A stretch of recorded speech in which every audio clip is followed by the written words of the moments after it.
Ayo sayuta mara saketi wuri ampian kaya wong njala rebutan kaya menjangan mati Werkudara.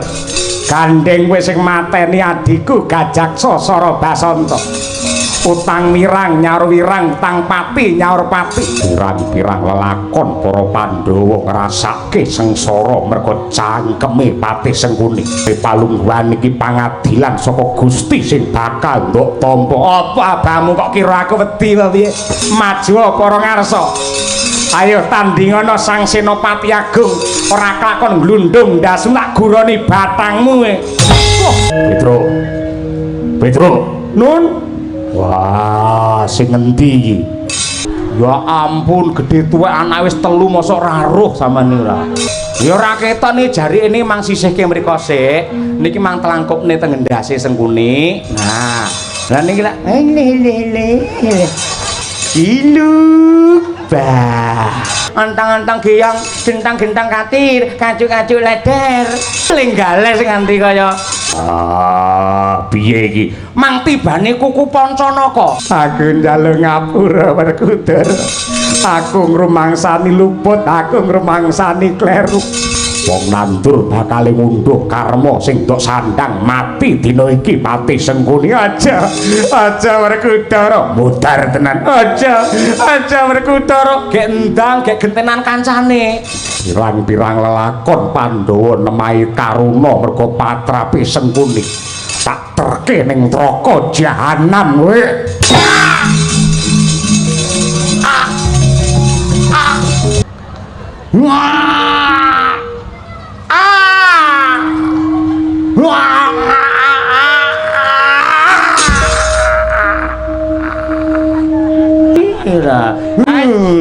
Jambu dhewe. Aidan. Kawula nuwun sewu nggih anak Prabu Duryudana. Monggo kula aturi paring dawuh supados ingkang paman Plasa Jenar saged amatrapaken diri anak Prabu. Paman Patih Arya Sengkuni kados pundi nggih? Sampun kathah senopati prajurit Ngastina ingkang dados korban ing Tegal Kurusetra. Inggih kasinggihan dawuh paduka pramila. Monggo samangke enggal nindakaken rekadaya rekayasa kangge ngawekani lelampan menika. Tegesipun Baratayuda jebul sanes cara ingkang trep kangge nyikara lan nyirnakaken dumateng para Pandhawa nggih. Lajeng kedahipun samangke kados pundi? Nuwun sewu kedah mawi cara mbidung api rowang. Etok-etok ngaku kalah kalian para Pandhawa nanging menika kangge miwiti damel rekayasa melih. Gandeng nalika para Pandhawa kalah sesukan Dadu lan negari Ngamarta paduka depani dangunipun 13 warsa. Tegesipun para kawula Ngamarta sampun kulina gesang kanthi tata cara budayane Kurawa. Tiyang Ngamarta sampun kecalan jati diri, sampun kula rusak budayane, sampun kula pecah ingkang dados kerukunane.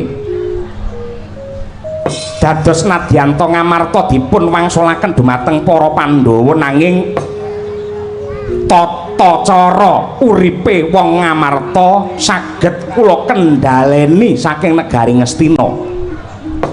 Yen kawulane wis kelangan rasa kabangsan, kelangan rasa panunggal lan ugi kelangan dumateng jati diri, tartamtu negari Ngamarta badhe kropos lan ringkih satemah gampil anggenipun ngrebahaken para Pandhawa. Paman Patih Arya Sengkuni kados pundi nggih? Kula percaya teng donya niki mboten wonten wong sing pinter lan sugih akal ukil ngungkuli panjenengan. Nanging sampun dados sumpahe Duryudana. Ora sudi kula teluk kalian para Pandhawa. Sampeyan bakal nindakake rekayasa rekadaya niku mung padu-padune arep endo saka jejiban. dinten iki kula mboten butuh rekayasa nanging kula butuh senopati ingkang wani kurban jiwa raga kangge ngreksa dhumateng kawibawanipun negari Ngastina. Ngibarate geni Paman Sengkuni ingkang ngurupaken dadining perang Bratayuda. Kula wani netepaken Bratayuda dadi menika karana manut kalian sampeyan. Sasampunipun Bratayuda kelampahan lan kathah nuwuhaken pangorbanan sampeyan arep selak saka sesanggeman. Dene samangke sampeyan aja mulur mungker kaya cacing sing ora bejaji. Mang buktekke kasedyan lan jiwa kaprawiran sampeyan. Mang maju perang rakitang siji mang cangking dase Pandhawa. Nadyanto kados sinambring gelap jantung kula nggih. Nanging kula rumaos marem diniri palungguhan samangke sampun pikantuk pengasih lan ugi kapitayan saking Angger Duryudana anggen kula badhe ngetingalaken lelabetan kula dhateng negari Ngastina. Pramila saking menika Bratayuda dinten ingkang kaping 16 sanes sinten-sinten ingkang dados senopati kejaba wong plasa Jenar Sengkuni niki.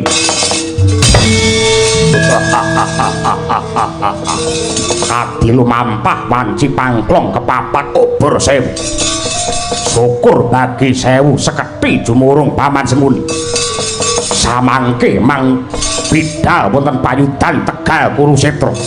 Mang buktekke lamun to sampeyan duwe kaprawiran sing patut minangka kaca Brenggala ana adyaning Bratayuda. Iwang suksma adiluwih muga paring pepayung pring panjenenganing ingsun. Garwaku sing ndak tresnani Gendari. Bojoku sing ayu dhewe Ndari. Kawula nuwun wonten timbalan ingkang ngadhawuh Kakang Adipati Destarata. Saka Gajahhoya aku mrintah kelawan kowe supaya nuntun lakune Destarata. Mergo aku nandhang Caca Nitra, aku nandhang Calahina. Aku tuntunan supaya teka ana madyaning Tegal Kurusetra melu nekseni gumlare perang Bratayuda. Wis tekan ning Tegal Kurusetra kasinggihan. Sing tak epi-epi, sing tak anti-anti aku mung kepengin ketemu karo adimu plasa Jenar sing ganteng dhewe ya kuwi Patih Sengkuni. Sengkuni golek ana mara gagil temokno karo Destarata. Aduh Kakang Dipati, atur weninga bilih ingkang rayipun Harya Suman samangke sampun ngadhep wonten ngarsa paduka Kakang Adipati Destarata. Lah dalah kawula nuwun sewu Kakang Adipati Destarata. Kalilan ingkang rayipun Harya Suman ngaturaken sembah pangabekti mawan tuwan-tuwa kunjuk. Patih Sengkuni wonten dawuh. Perkara bage binage ketemu mburi. Ayo saiki kowe petung karo aku. Nun inggih badhe paring dawuh menapa Kakang? Kabar sing nyebar warta kang rata jare Bratayuda wis dadi bener. Inggih kasinggihan sakmangke sampun dungkap dinten ingkang kaping 16. Kabare Kanjeng Rama Takanda Sang Mahatma Bisma wis seda sampun gugur ing dinten kaping 11. Kabare meneh ya kuwi anakku Panenggak Sidur Sasana ya wis mati. Sampun pejah dipun sirnakaken dening Werkudara. Ratu Ngawangga Karna Basusena Resi Durna kabare wis gugur. Sampun. Narendra Mandaraka Prabu Salya ya wis seda. Sampun. Ing atase wis akeh senopati sing gugurna madyaning Bratayuda, Tek Patih Sengkuni isih urip. Dalem ing atase akeh senopati sing gugur ana madyaning Bratayuda tek Patih Sengkuni isih urip kowe sing ngracun dumadining Bratayuda sacemah Pandhawa Kurawa bantah dredah munggah Pancabakak Sengkuni apa kowe ra kelingan lelakon sing wis kawuri nalika semana gandeng aku ki Caca Netra aku ki wuta anakku sing cacahe 100 ndak pasrahke marang kowe supaya nduk gula wentah sing kanthi becik nduk tuntun marang kautaman becik ing tumindak lan apik ing kelakuan ning nyatane piye marah nduk surung marang jurang kanistan duwe rasa iri dengki jael metakil dawen panasten meri pambegan kelawan dulure dhewe sing jenenge para Pandhawa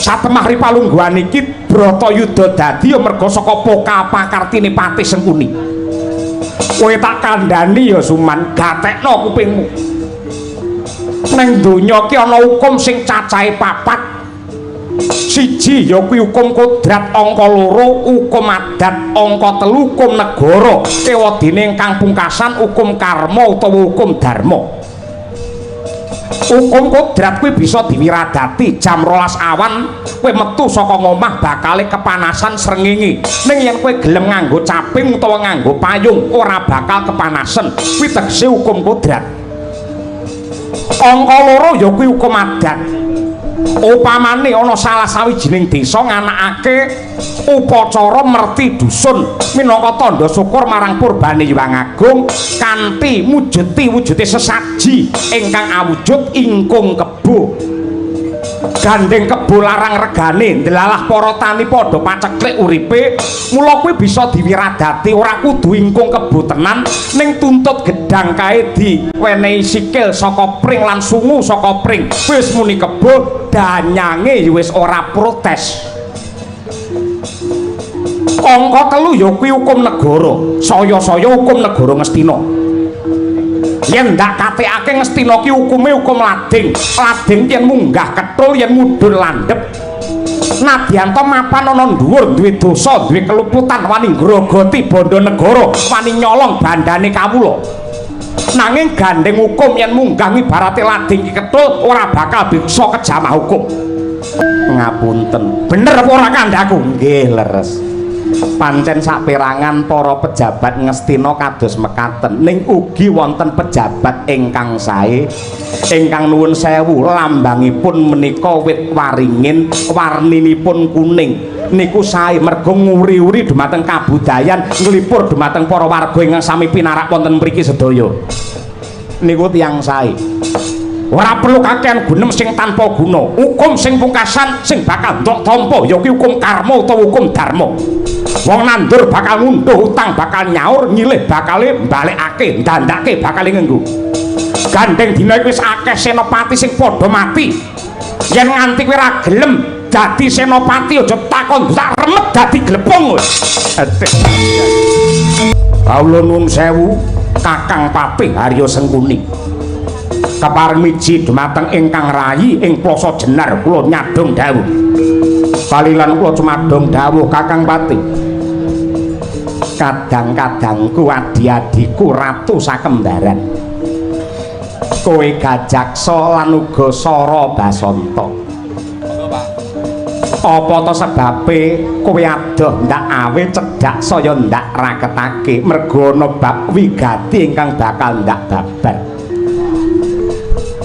wis akeh asil bumi lenga bumi Ngastina sing ditewu kaya banyu diwenehake marang negaramu ya kuwi Plasa Jenar sing tegese wong Ngastina banget anggene tresna kelawan Plasa Jenar nah gandeng ripalungguhan iki Bratayuda wis dadi turpun kakang wis pinilih ketiban sampur nampa pakurmatan mongko dadi Senopati Agung mula kang mangkono ripalungguhan iki genti tak jaluk labuh labetmu dharma bektimu marang para warga ing Ngastina mligine marang panjenengane anak Prabu Duryudana sing dadi Senopati Agung Patih Sengkuni wadene Senopati Pengapit Gajaksa kelawan Sara Basanta yen dadi kados mekaten boten langkung sendika ngestaken dawuh beda bincang menopo Kakang Pati.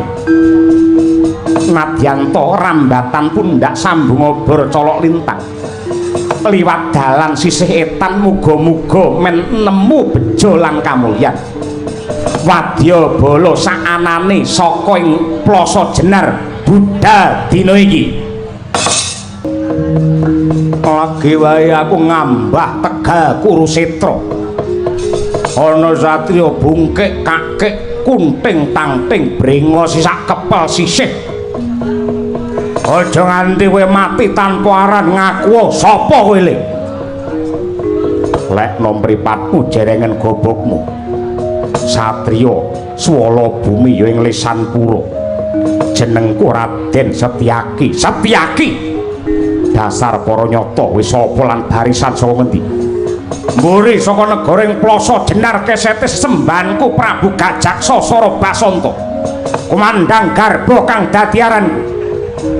Aja kowe sing maju ana madyaning pabaratan kowe nyimpanga kowe nyingkira kowe mundura. Endi agul-agul bebantenge Pandhawa sing jenenge Werkudara kon maju rak kokop geti. Aja delangap-delangap aton ngucap. Kowe bisa ketemu kelawan Kakang Mas Werkudara waton pinter jebol diadani Setyaki. Piye? Apa abamu? Wani karo aku? Dene apamu? Sugih kendel bondo wani legan golek ngomongan bupunuk golek pasangan prangi tatal ngrajew.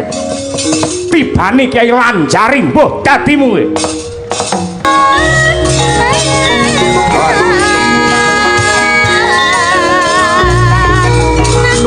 Wah. Wah. Wah.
modar kowe.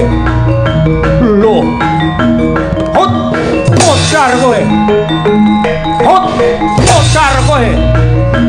Hut modar aku. Mati aku. Rat. Rat. Ho. Rat. Ho. Rat.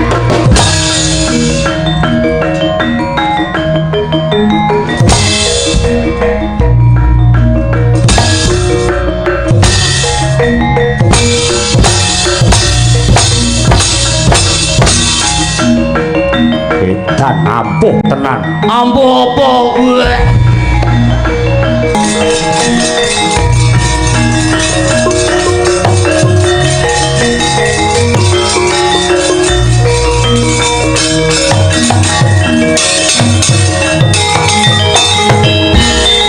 Iblis anak setan membo menungso.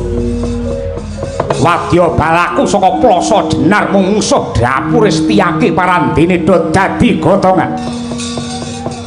Aku weruh gawe sing lumaku kaya wong bingung kaya dilolosi otot bebayune Werkudara. Werkudara, dina iki dina pungkasamu ngadhep ana ngarsane Bathara Yama Dipati bakal cemplungne ana ing yomane. Sawangen Prabu Gajaksa. Tak udani Ntraca Bala kelakon borot padukmu.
Wong Sekti Mandraguna, wong ampuh.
sirahmu Werkudara.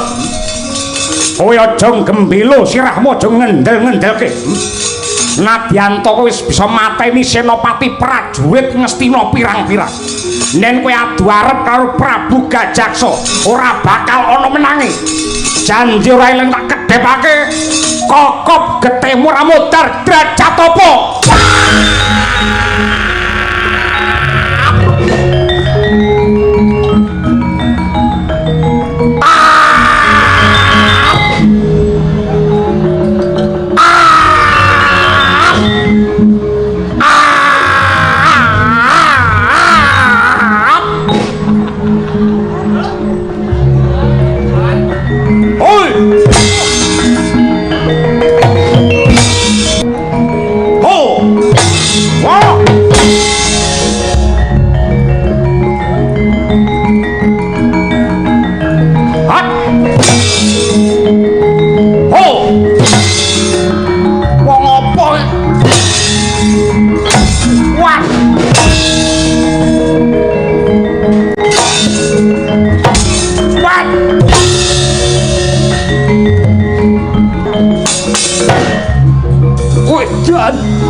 Jedul saka lemah ampuh ngguriku sumur kok Mas. Sawa Satria Madangkara Brahma Kumbara. Brahma sapa? Brahma Kumbara. Iki kakange si pedang setan sing jenenge Mantili. Duwe pedang setan nyatane digdaya bisa ngalahake sing jenenge Lasmini. Nadyanto Lasmini kedanan karo aku. Brahma karo Lasmini padha karo dalange karo Sinden Kesi. Apal men karo bangsa kaya ngono kuwi cetha lamun to lairmu bareng karo radio. Ya sak baterene Mas. What?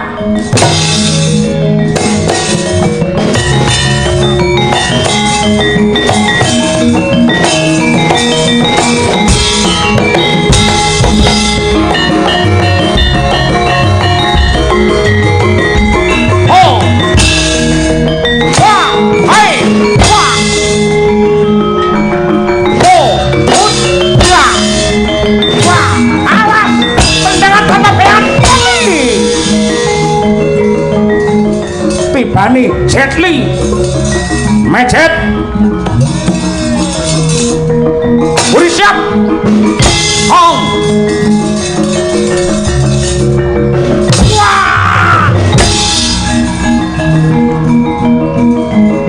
Sawoy preman Sumarata. Aku sing tukang narikin neng pasar. Aneh-aneh hilang nyawamu. Suramrata Jayamrata gerbuten aku. Sayuta mara saketi wuri ampian kaya wong jala rebuten kaya menjangan mati ora bakal gigrek puluku salombo. Maju para ngarsa lakon mati dening kowe aku. Piye? Maju para ngarsa lakon mati dening kowe aku. Walik mati dening aku kowe pancen tak walik. Aku perang butuh arep bunuh diri. Dek ngono, timbang ning omah ya dioyak-oyak kredit ta, Dek. Bongko mbok wis pateni tenan patenono. Hop. Gendi. Gendi. Sirah. Ping 3, gendi kowe engko ping 3. Yo. Pecah. Ora apa-apa.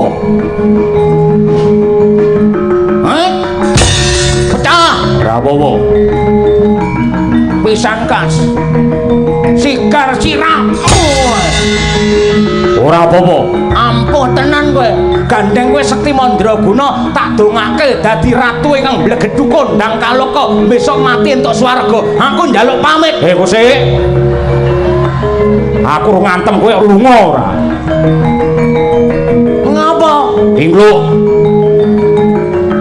adate mungsuh tak antem tanganku tengen pecah sirai meletik polone sigar merapat sing dadi bathoke cangkemmu aja mau ngono kuwi ta ngantem ndang ngantem meden-medeni mungsuh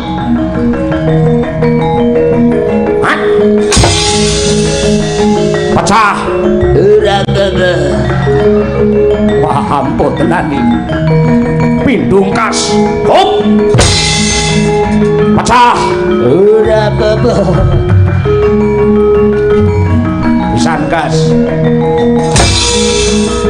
Pecah. Ora apa-apa. Tambahan siji. Tambahan siji. Tambahan siji. Tambahan siji.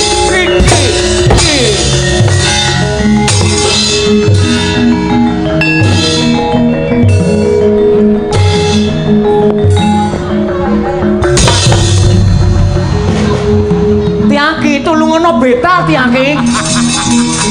Oh. Oh. Wah. Wah.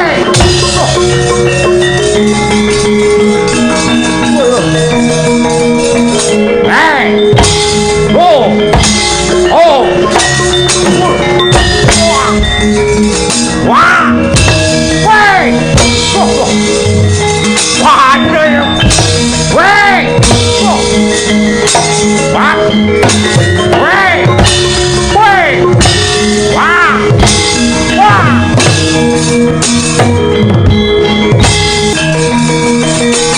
Yeah. Wow. What? Wow.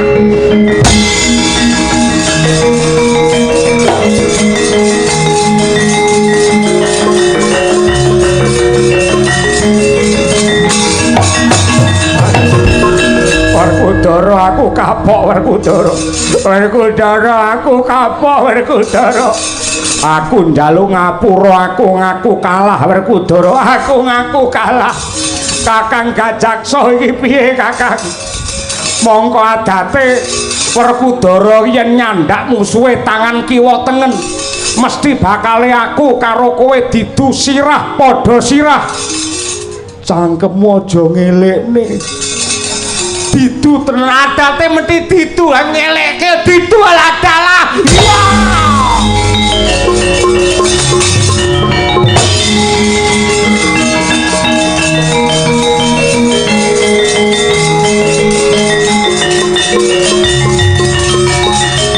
Ngrembyah kakean cacah ngreda kakean jiwa. Wadya bala saka plasa jenar kapengkok ing panca baya bayane do mblenjani. Klebu adiku sakloron Gajaksa Sara Basanta. Ndak dama-dama ndak gul-gulke parandene malah pecah sirahe kaya mengkono merga katrajang kridane Werkudara. Werkudara aja gembelo sirahmu. Sawangen Senopati Agung Ngastina Patih Harya Sengkuni. Kowe menang karo Harya Sumerak sembah sak cindhil abangmu.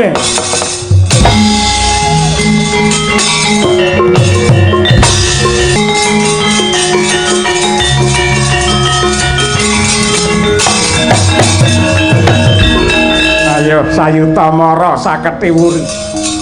Ampian kaya wong njala rebutan kaya menjangan mati Werkudara. Gandeng kowe sing mateni adiku Gajaksa Sara Basanta. Utang mirang nyaur wirang, utang pati nyaur pati. Pirang-pirang lelakon para Pandhawa ngrasake sengsara merga cangkeme Patih Sengkuni. Ari palungguhan iki pangadilan saka Gusti sing bakal nduk tampa. Apa abahmu kok kira aku wedi wae piye? Maju para ngarsa. Ayo tandingana Sang Senopati Agung, ora kelakon glundung ndasu tak guroni batangmu.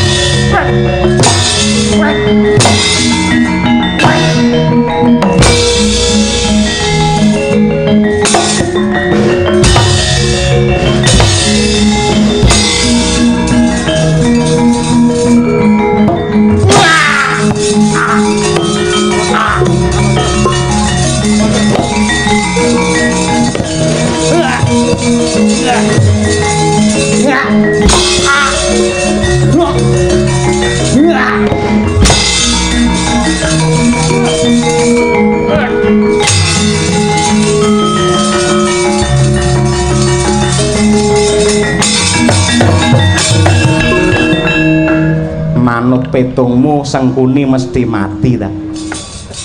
Nyatane Sawangen ora mati. Aku isih urip. Sawangen Werkudara we kecilik Sengkuni isih urip.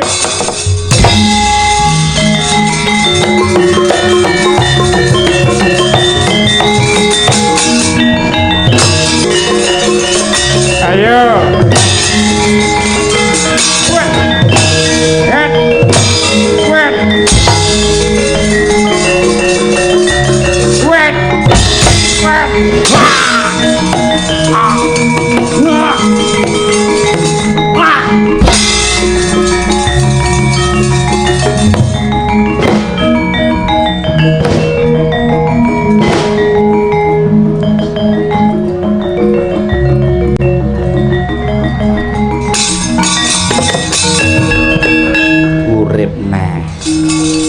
Ayo entek nalarmu wele Sawangeni.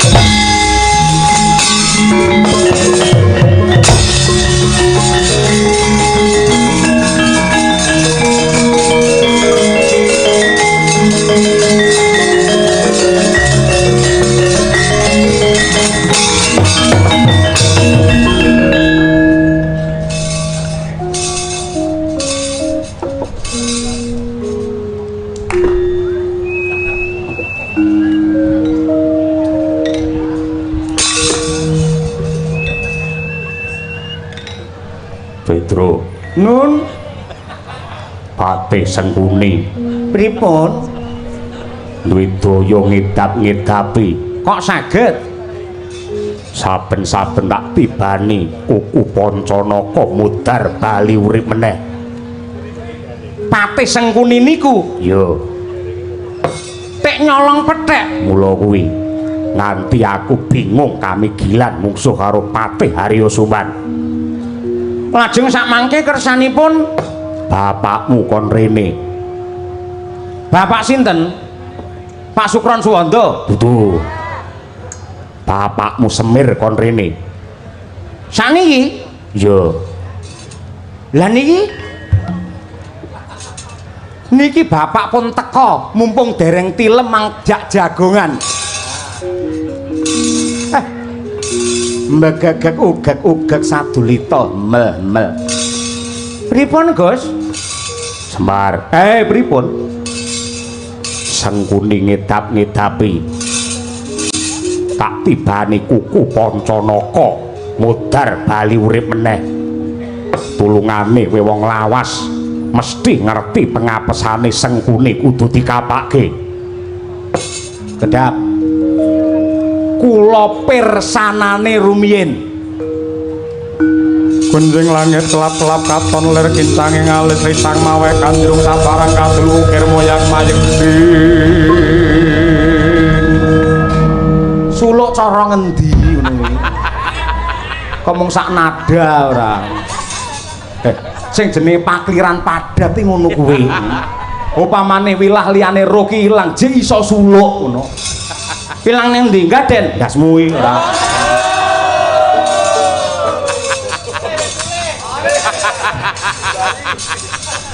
Ndara Bima, apa? Kula tak matur.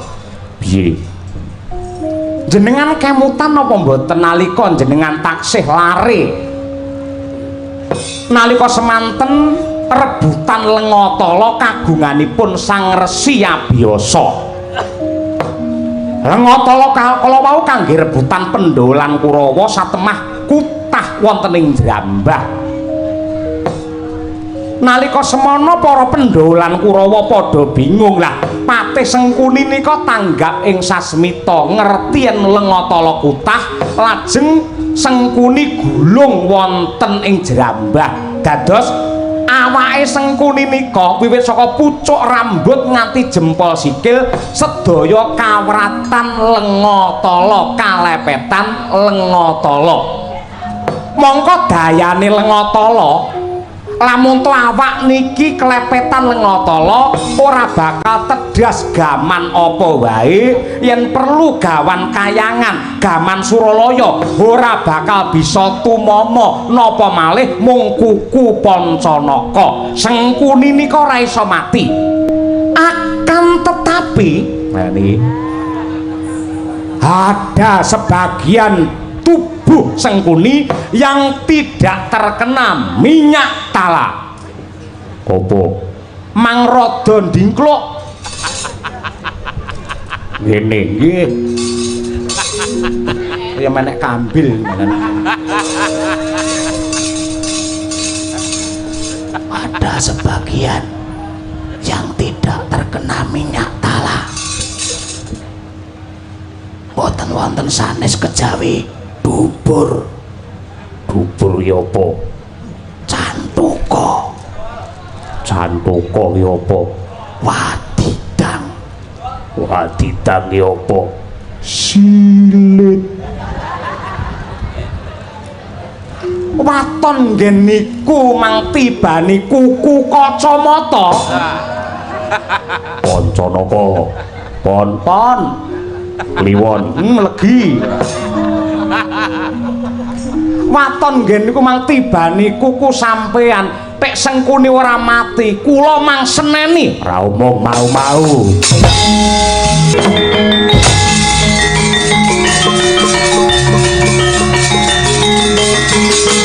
Loh.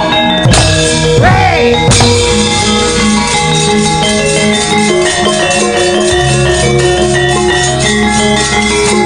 Loh. Wait. Wait. Yeah. Loh. Wait. Wah. Wait.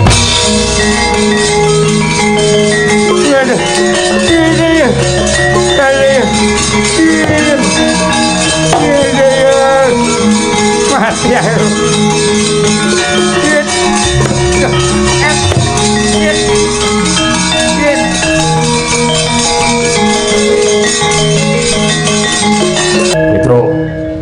Petro. Nun. Wah, sing ngendi iki? Ya ampun, gedhe tuwek anak wis 3 mosok raruh sampeyan ora. Ya ora ketok nih jari ini mang sisihke mriko sik. Niki mang telangkupne teng endase Sengkuni. Nah. Lah niki lak Kiluba.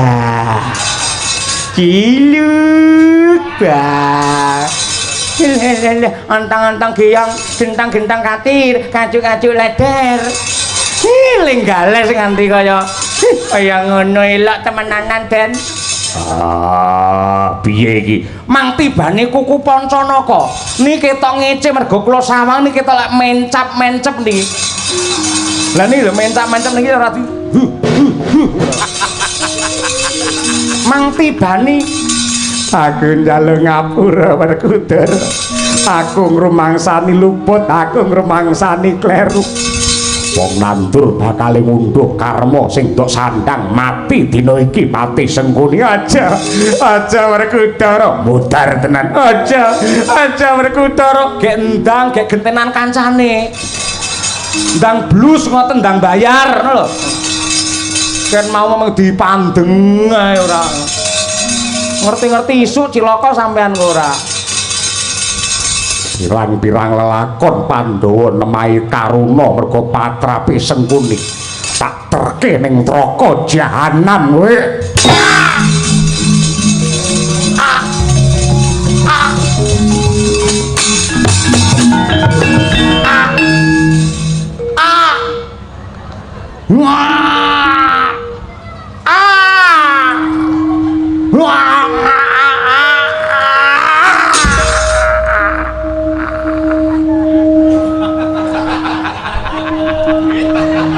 Aku wis apal mendar dianggone aku ta. Ngomong terus ra senengane. Ora. Diambu dhewe. Aidan. Bagong. Nun. Rene. Anggen apa? Ora kena. Ora mesakne kabeh. Putih.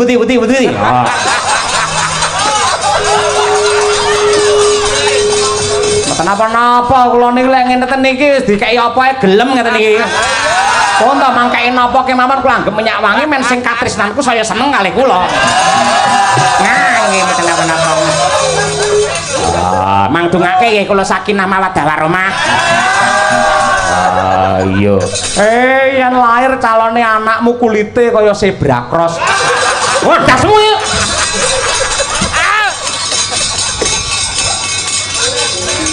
Enten napa nek guyon ngoten enten napa? Iki. Haji. Haji. Gilani ndang iso mriko.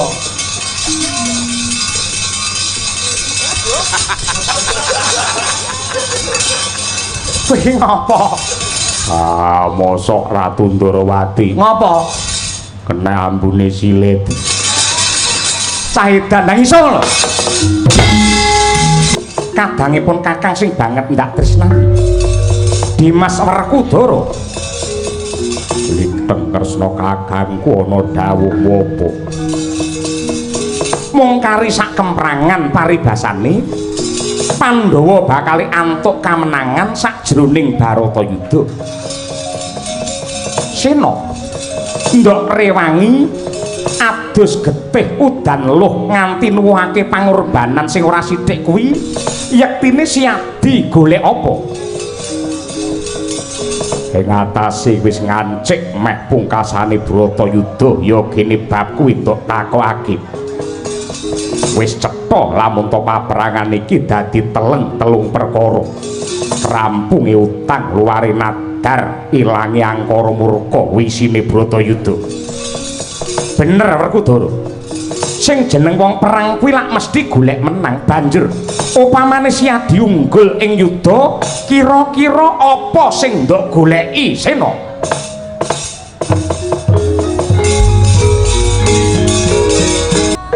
Kowe aja bingung rasaku. Sing mbok karepake piye?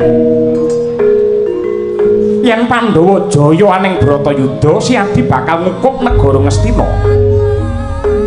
Nanging kuwi dudu kanugrahan kepara malah kesusahan. Merga siadi mung bakal entuk negara sing rusak, kraton sing remuk, yen perlu bakal ditinggali utang merga bondo Ngastina wis entek nggo ragat perang dening para Kurawa.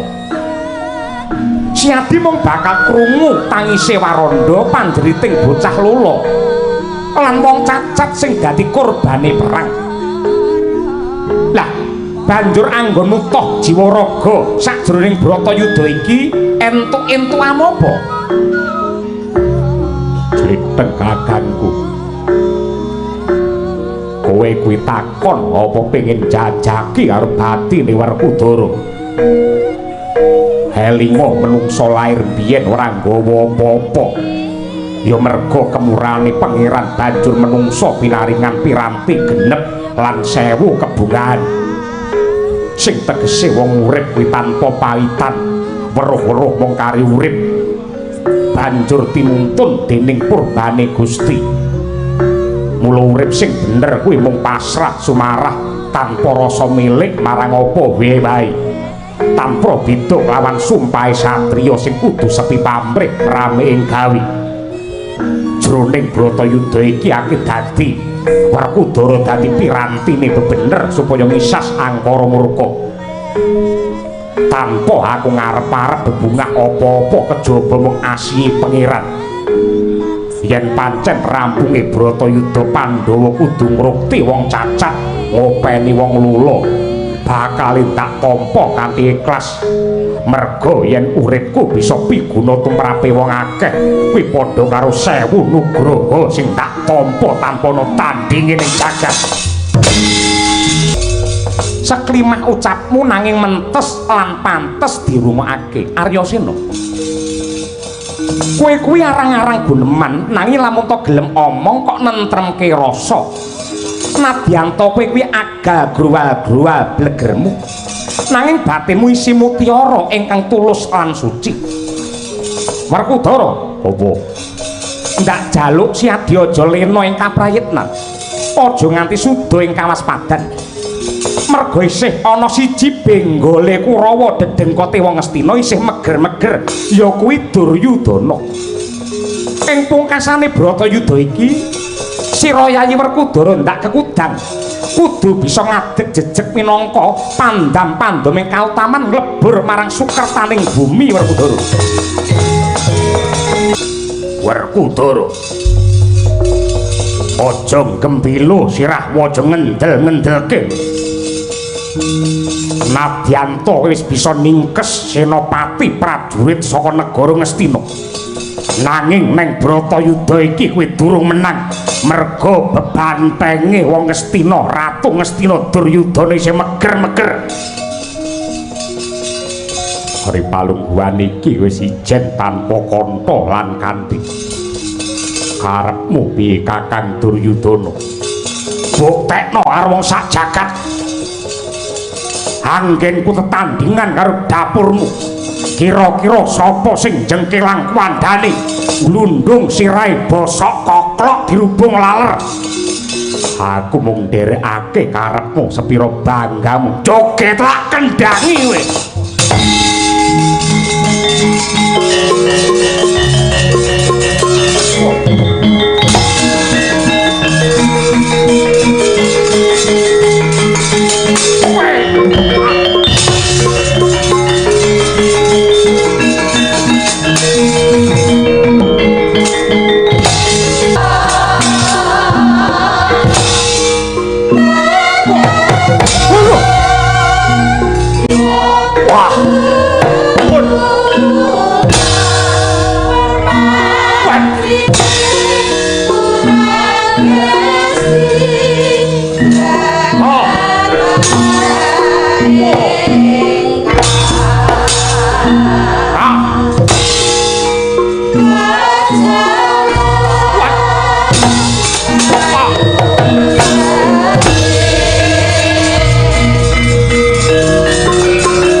Godo singa barong ambyar sirahmu.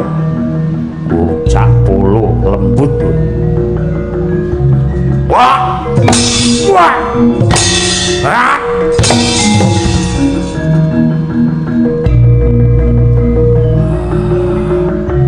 Ah. Ah. Ah. Wah. Ah. Ah. What? Ah!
aja kemlelet li. Merga saka tumindakmu sing kaya kewan Kakangmu Duryudana wujude kaya ngene. Kowe menang perang ning Bratayuda ora bakal entuk apa-apa. Kowe bakal mung nemu negara kothong, malah kowe tak tinggali utang. Nadyanto wong sak donya kabeh ngalembana karo Pandhawa jare satriya utama. Ning kanggone Duryudana Pandhawa ki satriya sing nista. Kowe anake Kunti Talibrata. Sebab apa kae kakangmu Puntadewa nek sabar lan uga dipundhut dadi putrane Bathara Darma. Mula jenenge Darmaputra ya Darma Kusuma. Merga oleh selingkuh mbokmu Kunti karo Bathara Darma. Kowe dedeg piadekmu kaya Bathara Bayu ora iso basa ora iso ndodhok. Merga kowe sejatine anake Kunti anggene selingkuh karo Bathara Bayu, mula nggih nutupi kowe dipek anak dadi Kadang Bayu. Janaka kae kenapa nek gantenge kliwat ukur? Merga anggene sesideman mbokmu Kunti selingkuh kelawan Bathara Kamajaya. Nakula Sedewa kae bocah kembar pinter lan ganteng. Merga Madrim anggene demenan karo Aswan karo Aswin. Kanggone Duryudana Pandhawa dudu wong utama, ning kowe anake wedokan planyan. Cangkeme.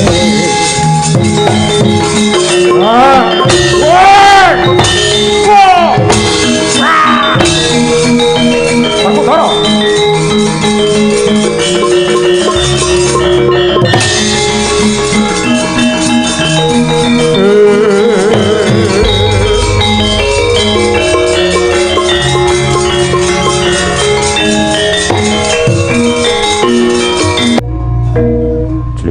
Kakangku piye? Semune Duryudana iki durung wancine mati, kudu ngunduh wohing karma ingkang ditandur ana ing alam padang sak dawane umure. Merga Duryudana uripe tansah disengker dening kanepsa lan kamurkan, nyebar kanistan lan gawe kapitunan. Mula dina iki Duryudana durung bisa mati, kudu ngagak-agak sekarat ora urip ya ora mati. Banjur dikapakake menungso elek iki. Duryudana ora bakal gelem mati yen ora bareng karo matine Patih Sengkuni. Golek ana batange Sengkuni lolohno ning cangkeme Duryudana iki.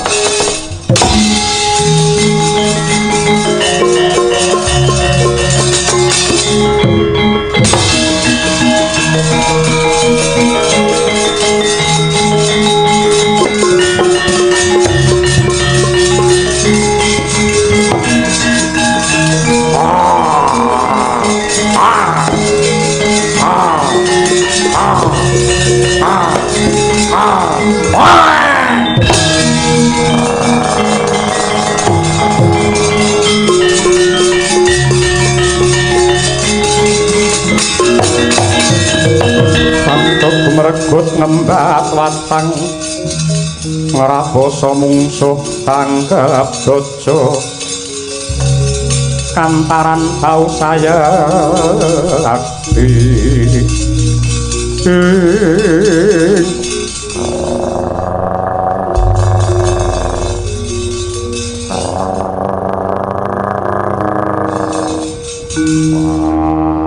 malah ngorok. Ora ngorok kuwi nglokor. Ora mati-mati. Merga ragane lan jiwane durung ikhlas marang lelakon iki. Dheweke sing ngenteni tuwuh rasa sujana sumelang lamun ta bojone ya kuwi Banowati mengko ndak didemeni Janaka adimu. Iki ora bakal mati men ora ngalih saka panggonan. mara gage tableken watu gedhe.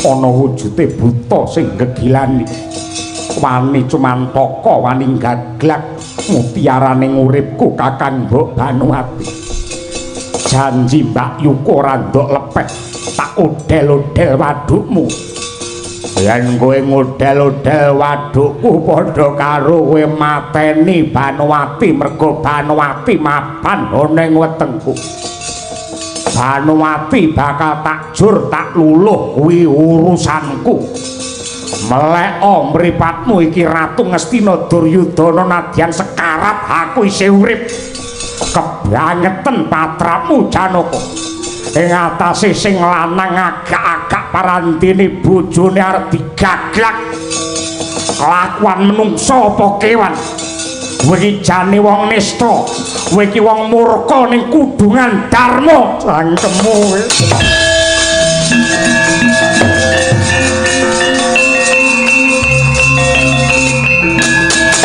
ayo tibakno Janaka aku patenono aku mati Banuwati melu mudhar tibakno Janaka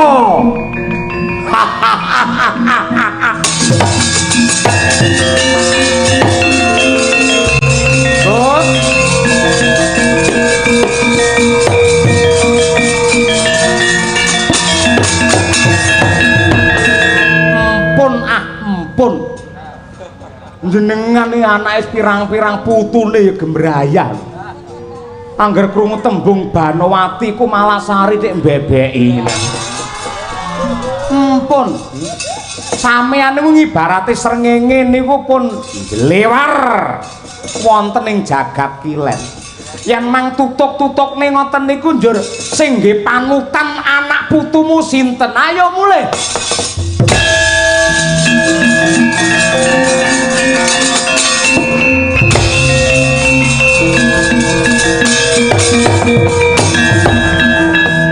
katekno kuping nganti kapan wae Duryudana ora bakal mati